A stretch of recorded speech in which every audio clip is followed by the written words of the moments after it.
Hii ndio sababu kwa nini kabla hujaongeza mtaji, jenga msingi kwanza wa biashara yako. Kuongeza mtaji kwenye biashara yako isiyo na muundo ni sawa na kumwaga maji kwenye ndoo yenye matundu au tenga. Tunaposema muundo tunamaanisha nini? Tunaposema muundo ni kwamba biashara unayoifanya lazima iwe na muundo ama format ya utendaji kazi wake. Na tunaposema muundo na format tunamaanisha umeisajili kama biashara yako kama nini? Umeisajili kama kampuni ama umeisajili kama jina la biashara ama unaiendesha tu? Unaposajili kampuni yako inakufungulia moja, kuwa na uhakika na umiliki halali wa kampuni yako kisheria. Pili, inakufanya utambulike na taasisi za kifedha, kwa maana unaweza kupata akaunti za benki.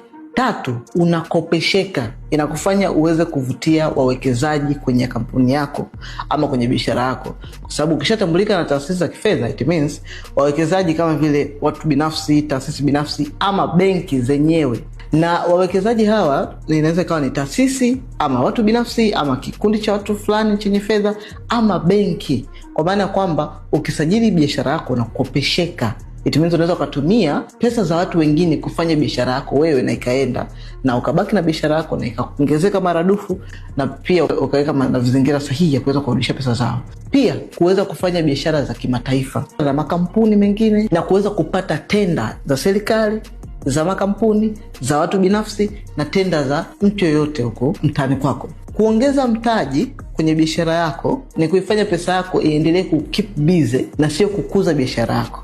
Jambo la kwanza unalohitaji ni usajili wa kampuni ama usajili wa jina la biashara yako. Comment neno usajili hapo chini, nitakusaidia kuweza kuangalia kama una qualify kusajili kampuni ama unaweza kusajili jina la biashara na ukaanza biashara yako kisha ukaja kudevelop baadaye kusajili kampuni. Comment neno usajili hapo chini.